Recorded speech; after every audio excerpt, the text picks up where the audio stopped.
Hello, you're watching Uzreport World News and I'm Bahram Gaffarov. President Shavkat Mirziyoyev received the delegation of the People's Republic of China. International Atomic Energy Agency holds workshop in Tashkent. Traditional matters on agenda of regular session of International Press Club. On March 2nd, President Shavkat Mirziyoyev received the delegation of People's Republic of China, headed by Yang Jiechi, a member of the Political Bureau of Chinese Communist Party, Central Committee and Director of the Office of Foreign Affairs Commission. The agenda of negotiations included discussion of priority projects in the fields of energy, oil and gas, chemical, textile, agricultural and other sectors of the economy. They also talked about international and regional issues, in particular deepening constructive dialogue within the United Nations, the SCO and other structures, as well as cooperation in promoting the One Belt, One Road initiative. In 2019, China took the lion's share of Uzbekistan's foreign trade with 18.1%. Uzbekistan's export to China comprised $2.9 billion and import $5.15 billion. The State Committee for Industrial Safety, along with the International Atomic Energy Agency, is holding a national workshop in Tashkent from March 2nd to 5th, 2020. Titled Culture of Nuclear Security in Practice, the event was organized to maintain a high level of nuclear security culture. With the proliferation of nuclear technologies in the world, the task of protecting the world's population from nuclear catastrophe and nuclear terrorism is becoming more and more necessary. The aim of nuclear safety is to prevent radiation and nuclear accidents, and the goal of nuclear security is to prevent deliberate actions that harm nuclear installations or even the theft of nuclear materials. The main objectives of this national seminar are to achieve and maintain a high level of nuclear security culture for regulatory bodies and nuclear facilities, their personnel and specialists, and to provide an effective means of protection against potential hazards, as well as preventing, detecting, and countering criminal acts against the nuclear industry. An in-depth analysis has shown that many radiation nuclear accidents occur not because the facility is not ready for any threats, but because of the human factor and lack of knowledge in terms of nuclear security culture. This event is a good opportunity to share knowledge and raise awareness on nuclear security issues, as well as to learn about best foreign practices in this area. Uzbekistan has operated 2 research reactors since the 1950s. The first is a research reactor at the Institute of Nuclear Physics, which is still functioning. The second reactor was successfully decommissioned with the assistance of the U.S. Department of Energy and in close cooperation with the International Atomic Energy Agency, to which Uzbekistan has been a member since 1994. A man was caught attempting to smuggle exotic monkeys out of Uzbekistan.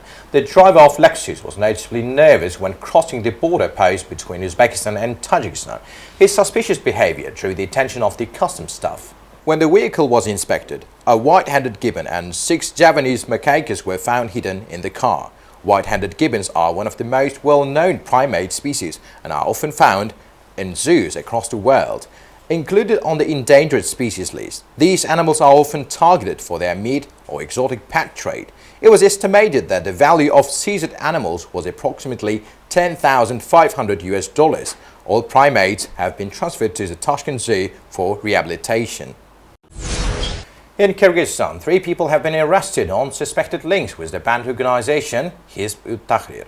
The 2 Kyrgyz and 1 foreigner were detained as a result of policies in place to stop dissident activities of underground religious extremist organizations. According to the State Committee, religious literature as well as audio and video equipment was found in their home during the inspection. As previously reported on February 26, law enforcement officials of Uzbekistan detained a terrorist group that actively recruited in Tashkent city and Tashkent region. 21 people were handed over to the police department in the capital and the region. Security forces in Uzbekistan seized approximately $70,000 worth medical masks.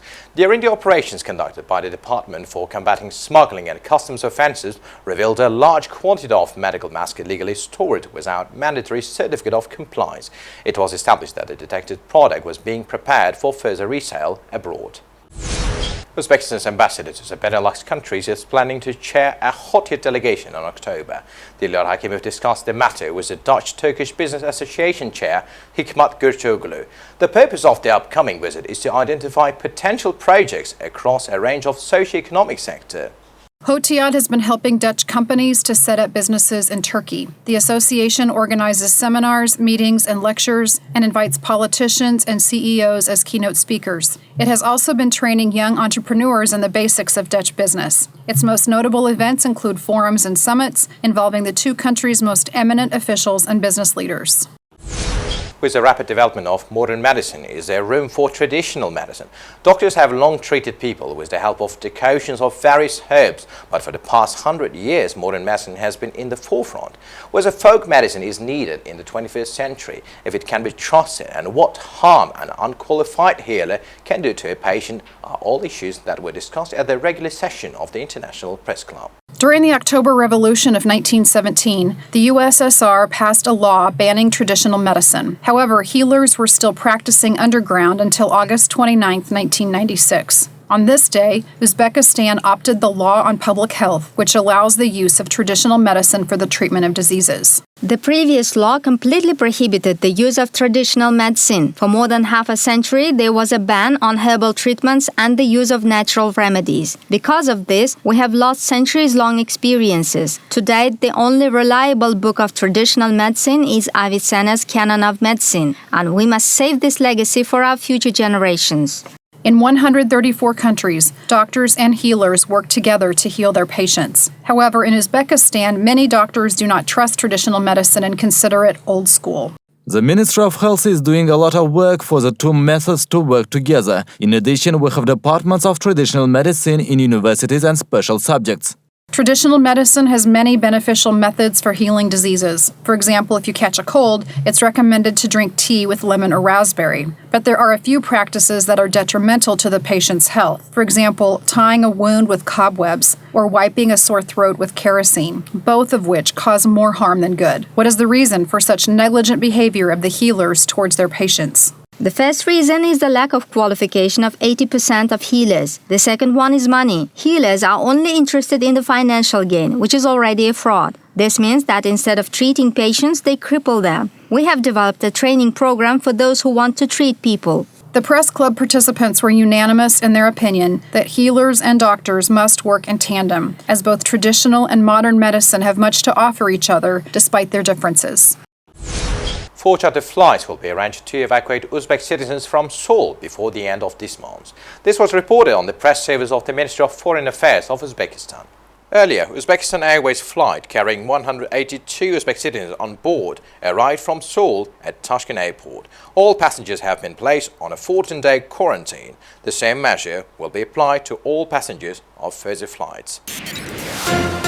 The ruling party of Tajikistan is leading in the parliamentary elections and is likely to retain control in the Supreme Assembly of Tajikistan, according to preliminary results announced by the country's Central Election Commission on March 2nd. The head of the Central Election Commission said that the People's Democratic Party of Tajikistan, chaired by the country's president, Emomali Rahmon, since 1994, won 50.4% of the vote, securing 12 of the 22 seats. Potential disruption to this summer's Olympic Games in Tokyo amid concerns over the coronavirus continues to be discussed in Japan, with lawmakers examining the terms of the contract with the International Olympic Committee. Current terms state that a postponement can be allowed until the end of the year, with Japan's Olympics minister saying on Tuesday they are looking into various possibilities. It only says if the Games are not to be held within 2020. It depends on how this is interpreted, but it can be read as allowing a postponement within 2020.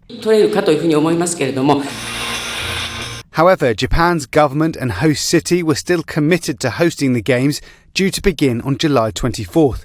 And under the hosting agreement, it was still made clear the right to cancel the Games belongs to the IOC. We all are healthy and looking forward to the meeting. Head of that organisation, Thomas Bach, stressed on Tuesday that preparations were still underway for a successful Games in Tokyo. Any halt to the Games would be costly. The latest budget is $12.5 billion, with Japan's government already providing funds to build the Olympic Stadium and contributing towards the cost of the 2020 Paralympics. To curb the spread of the virus, Japan's government has asked schools to close and encourage the curtailment of events that could attract large crowds, including last week's Tokyo Marathon. Japan Para Sports Association and the Tokyo 2020 Olympic and Paralympic organisers said on Tuesday as well they would cancel a wheelchair rugby test event later this month. The UN High Commissioner for Refugees on Tuesday urged the European Union countries to give more resources and support to Greece as it faces a new wave of migrants and refugees from Syria and other parts of the Middle East. A war of words between Ankara and Athens over the migrant crisis escalated on Tuesday when Turkey's foreign minister said without providing evidence that Greek soldiers had killed 3 migrants attempting to enter the country, a claim denied by Greece. Turkey, alarmed by the prospect of another wave of refugees fleeing war in northwest Syria, said last week it will no longer uphold a 2016 deal with the European Union to keep hundreds of thousands of migrants on its soil in return for aid money. Since then, about 10,000 migrants, mostly from Syria, other Middle Eastern states and Afghanistan, have reached Turkey's land borders with Euro Union states Greece and Bulgaria. Greek security forces have used tear gas to stop them crossing. Greek Prime Minister Kyriakos Mitsotakis said on Tuesday the crisis on its borders with Turkey was an asymmetrical threat to the borders of the European Union. So far, this has been all the news we intended to share with you today.